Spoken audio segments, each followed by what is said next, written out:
Prevê Saúde de hoje, nós temos a grata satisfação de receber o Dr. Roberto Marins, médico urologista aqui em Bauru.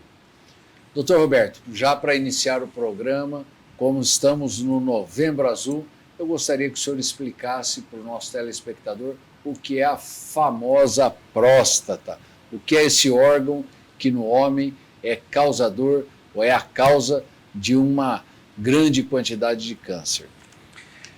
Prazer estar na casa novamente e falando de um assunto tão importante. O mês de novembro, como você disse, é um mês que faz alusão aos cuidados do homem com a próstata em relação ao Outubro Rosa. Nós temos duas datas importantes, aproveitando a questão do Novembro Azul. Dia 27 de novembro é o Dia Nacional de Combate ao Câncer e dia 17 de novembro, o Dia Nacional de Combate ao Câncer de Próstata. E a próstata, nós homens, todos temos a próstata. Ela é uma glândula cuja função é a reprodução do homem, mas infelizmente ela é sede de uma série de doenças benignas e malignas, mas que causa muito medo, muita confusão, muito preconceito, e com isso a gente acaba deixando de diagnosticar uma das doenças mais importantes em incidência e em mortalidade, que é o câncer de próstata. Certo. Onde se localiza essa glândula, doutor? A glândula prostática, ela é uma estrutura que pertence ao trato urinário. Inclusive, essa é uma pergunta muito interessante, porque existe ainda muita dúvida. As pessoas acham que a próstata está no intestino, está no reto, está no ânus. E eu digo que prurido no ânus, sangramento anal, isso não tem nada a ver com a próstata. A próstata ela fica no trato urinário, abaixo da bexiga. Então, ela pertence ao sistema urinário do homem. Certo. Por que a importância de se fazer um exame anual depois de uma determinada idade deste órgão? A importância fundamental é que nós estamos lidando com uma doença que tem uma alta taxa de incidência e uma alta taxa de mortalidade. E no nosso país, isso muito se deve ao retardo no diagnóstico. E qual é a grande questão da próstata? É que o câncer de próstata, na sua fase inicial, onde as opções de tratamento são grandes e de cura também, ela não gera sintomas. Então, se não fizermos a busca ativa pelo câncer, a busca ativa da doença, nós vamos deixar de diagnosticá-lo muitas vezes. Quais são os sintomas principais? O senhor falou que não dá muito sintoma, mas quais são os principais sintomas? Dá para se ter esse sintoma numa fase inicial ou o sintoma só vem numa fase muito avançada Perfeito. da doença? A próstata, geralmente, ela gera sintomas relacionados ao trato urinário. Então, ela vai interferir com a micção do paciente. Então, toda vez que a gente vai fazer xixi, ele tem que ser voluntário e indolor. Saiu dessa condição, algum problema existe na próstata. Porém, o câncer de próstata, como eu disse, ele pode estar presente por anos a fio, sem que ele manifeste quaisquer sinais da sua existência. E quando isso acontece, que a pessoa tem uma obstrução para urinar, ou ela urina sangue, muitas vezes essa doença já está espalhada e as opções de tratamento passam a ser poucas ou nenhuma. Certo. Qual é o diagnóstico preciso para que o indivíduo saiba que ele está com câncer de próstata? Já que os sintomas são sintomas muito tardios, como se fazer o diagnóstico do câncer de próstata? Perfeito. Acho que isso é o cerne da questão do Novembro Azul. É estimular os homens, a partir dos seus 50 anos, ou a partir dos 45 anos, caso ele tenha algum fator de risco para essa doença, para que ele busque ativamente o médico, diga a ele quais são os seus sintomas urinários ou não, colha o exame do PSA, que é um exame de sangue, e realize o famigerado exame do toque retal. Através disso, o médico vai gerar uma suspeita de que ali possa haver alguma doença ou não, e o exame de confirmação é através da biópsia de próstata transretal. Esse é o exame que dá a confirmação ou o descarte da doença. Doutor, depois dos 50 anos, de quanto em quanto tempo o homem tem que fazer esse exame? A rotina necessária é que pelo menos uma vez ao ano. Então é uma avaliação anual tranquila, que não justifica os machões, os homens fugirem da rotina do urologista. Só fazer o PSA resolve? Não resolve.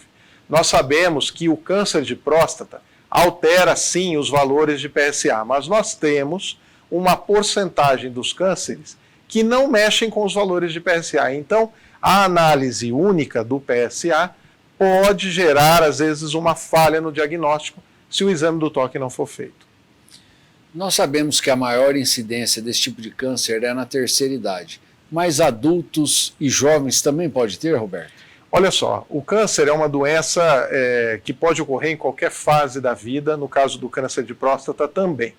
O início dessa doença passa a ser em torno dos 50 anos de vida, 40 anos de vida, até mais.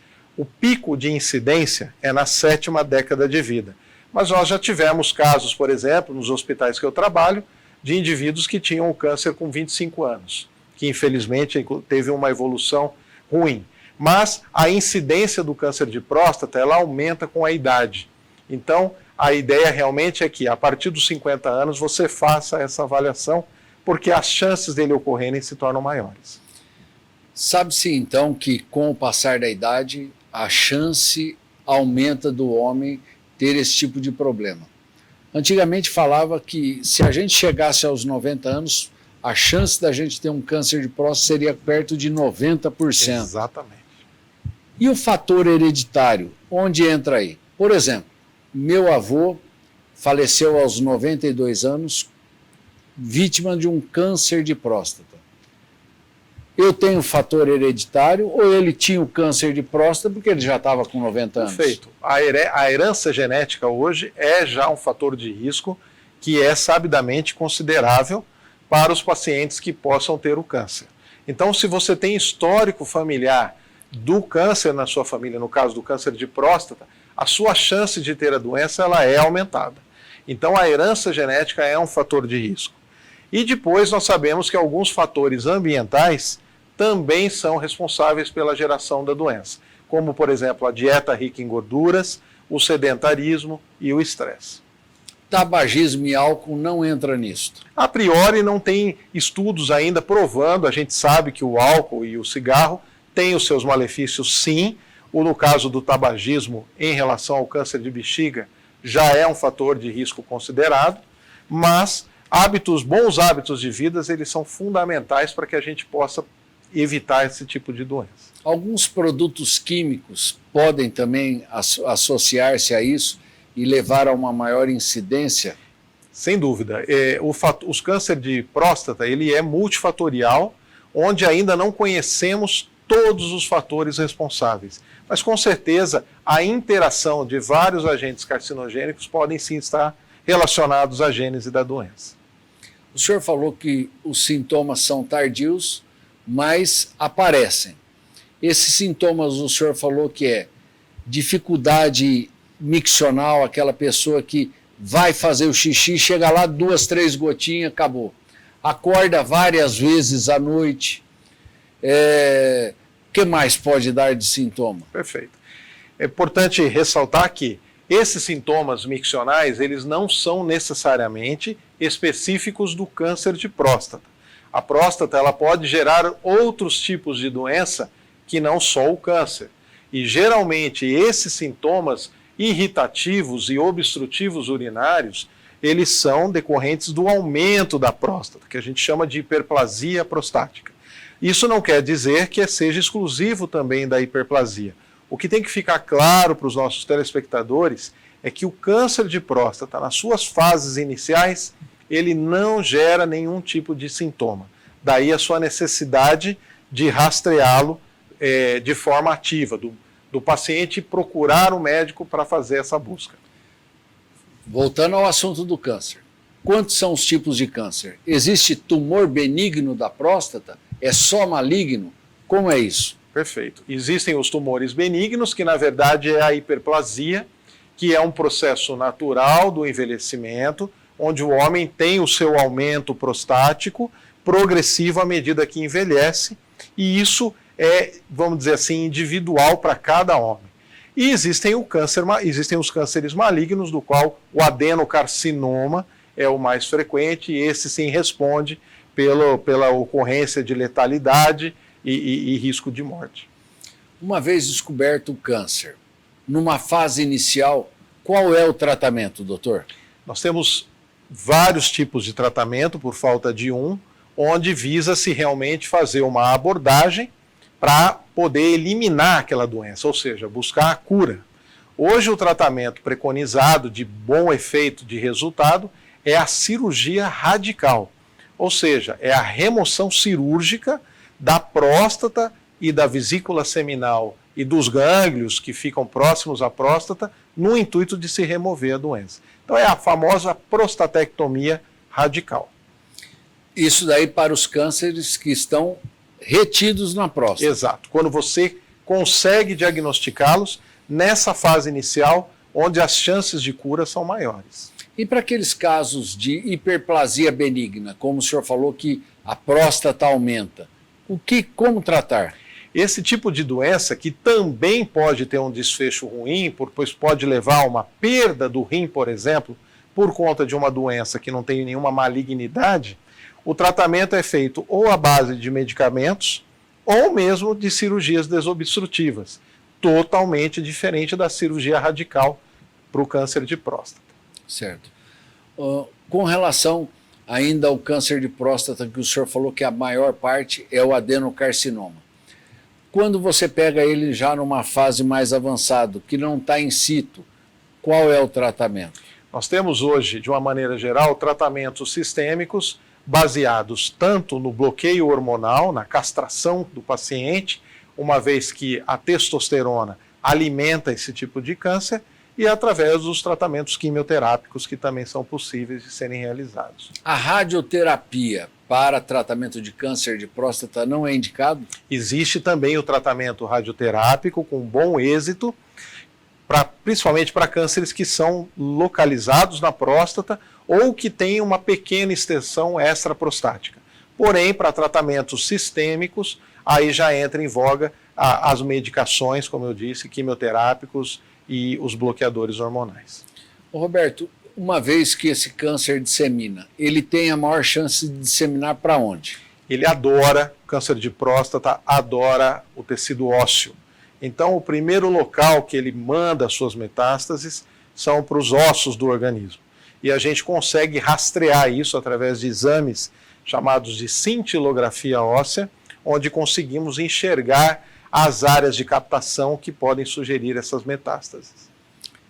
Esses pacientes, mesmo quando tem uma metástase que o câncer disseminou, tem uma sobrevida longa? Depende muito de vários fatores. A gente sabe que o câncer de próstata ele tem alguns fatores de agressividade que vão determinar o prognóstico desse paciente. Então tudo vai depender de quando ele foi descoberto, de qual é a agressividade desse câncer e de como o paciente vai encarar esse tratamento, garantindo uma sobrevida maior ou menor. Mas tem cânceres, por exemplo, que muitas vezes se você não fizer nada pelo paciente, ele não vai morrer do câncer, ele vai morrer com o câncer, mas não vai morrer do câncer. Então tudo vai entrar na conta aí para você poder calcular a sobrevida desse paciente. O indivíduo vive perfeitamente sem a prótese, sem a próstata, doutor? Vive. A próstata, como eu falei, ela tem uma função reprodutiva, né? Ela participa na ejaculação masculina e na produção de um líquido que mantém a vitalidade dos espermatozoides, mas depois que passa essa fase reprodutiva, ela praticamente serve só para dar essa dor de cabeça na gente, né? Certo. Então, qualquer indivíduo que se submeta a uma cirurgia da próstata, ele consegue, mesmo tirando toda a próstata, ter uma vida normal. Sem dúvida. Ele vive sem que haja falta dessa estrutura para o organismo. Antigamente, essa cirurgia, a gente via muito que era a cirurgia a céu aberto. Você realmente fazia uma abertura na parte inferior do abdômen e retirava a próstata. Hoje existem as cirurgias mais avançadas e aqui em Bauru, inclusive, a cirurgia por robótica. Isto dá um grande diferencial, um pulo nesta cirurgia? Sem dúvida.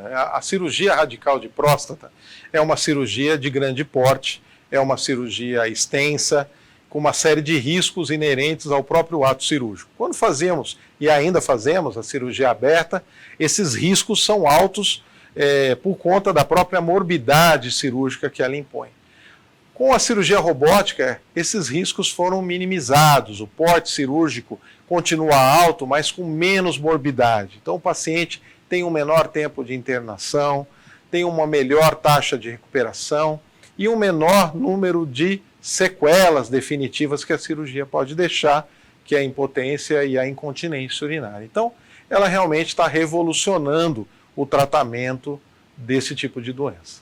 O paciente que se submete a uma cirurgia de prostatectomia, ele volta às suas atividades normais depois de quanto tempo, doutor?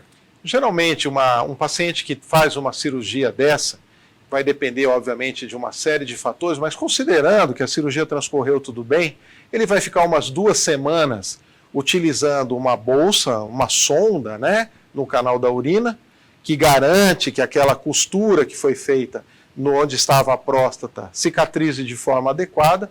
Isso fica mais ou menos 2 semanas e depois, ou até menos, ele retirando essa sonda, ele já pode voltar integralmente às suas atividades. A Sociedade Brasileira de Urologia tem como meta nesse Novembro Azul diagnosticar mais câncer de próstata e também conscientizar a população da importância do exame, doutor? Sim. No Brasil, a gente diz que o câncer de próstata é um problema de saúde pública. E ainda temos uma mortalidade elevada por conta disso. Por 2 fatores. Pelo retardo no diagnóstico e pela dificuldade ainda da população masculina tirar os preconceitos e buscar o atendimento médico. Então a ideia do Novembro Azul é realmente conscientizar os homens da necessidade desse exame preventivo, que na verdade é um exame de detecção precoce, para que esse diagnóstico seja feito numa fase em que a doença é tratável. E fica aqui um recado que a campanha deveria ser ela é direcionada aos homens, mas principalmente para as mulheres. Porque se tem alguém que leva o homem ao médico, são as mulheres. Então a campanha tem que ser trabalhada porque elas são pragmáticas, elas querem sempre o homem saudável do seu lado. E o homem, se ele está bem, ele não quer ir no médico, ele quer ir pescar. Então a gente sabe que elas são importantíssimas nesse processo de conscientização. Você acredita que a nossa cidade, a nossa região aqui de Bauru, é uma região privilegiada em termos de assistência ao homem, ou seja, os sistemas de saúde pública contemplam o urologista e aqueles que não têm convênio podem procurar que vão ser bem atendidos? Olha, com certeza nós somos muito privilegiados porque nós temos, além da rede privada e etc., nós temos uma rede pública bem instaurada, nós fazemos esse procedimento, não há necessidade do paciente da rede pública procurar outra cidade para receber esse tratamento. Dificuldades existem, né? Nós tivemos a pandemia toda aí que alterou um pouco esse fluxo, mas os procedimentos continuam sendo ofertados.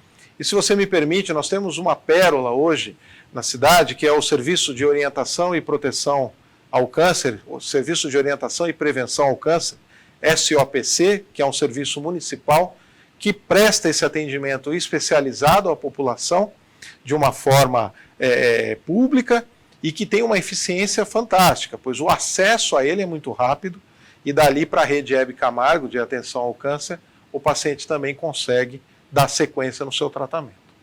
Isso é importante porque muitas vezes nós vemos aí no dia a dia o pessoal questionando, o pessoal criticando o serviço público de saúde que não dá uma assistência adequada. E isso que o senhor está trazendo está mostrando que realmente o nosso serviço público em assistência ao câncer de próstata, ele está bem amparado. Sem dúvida. Lembrando sempre que as dificuldades existem pelo volume de pacientes atendidos. Bauru é uma referência para toda a nossa região, então isso concentra pacientes de outros locais, de outras cidades, que gera sempre um fluxo aumentado de resolutibilidade. Mas a tendência do município é realmente finalizar esse tratamento de forma completa para os pacientes e oferecer a todos eles esse atendimento completo, desde o seu diagnóstico até o seu tratamento final. Então, a importância do Novembro Azul está justamente aí, na detecção precoce de um tipo de câncer prevalente no homem, que mata e que pode ser realmente diagnosticado precocemente, tratado adequadamente e levando até mesmo à cura. Tenho certeza que o nosso telespectador que assistiu o programa de hoje pôde pegar essas informações importantes com o Dr. Roberto. Mesmo assim, doutor, por estarmos em um Novembro Azul, eu gostaria que o senhor deixasse uma mensagem para o nosso telespectador. Perfeito. Pessoal, a mensagem ela é simples e rápida. Câncer de próstata é igual a exame de detecção precoce. O maior risco está em adiar esse exame. Então, não corra risco. Chega de adiar, procure o seu urologista e se cuide. A vocês que nos assistiram, um muito obrigado. Fica aqui o convite para que na semana que vem estejamos juntos aqui para mais um Prever Saúde. Muito obrigado ao doutor. Obrigado. E sem dúvida nenhuma essas informações vai servir não só para você, para a sua família, mas para toda a tua comunidade. Tchau.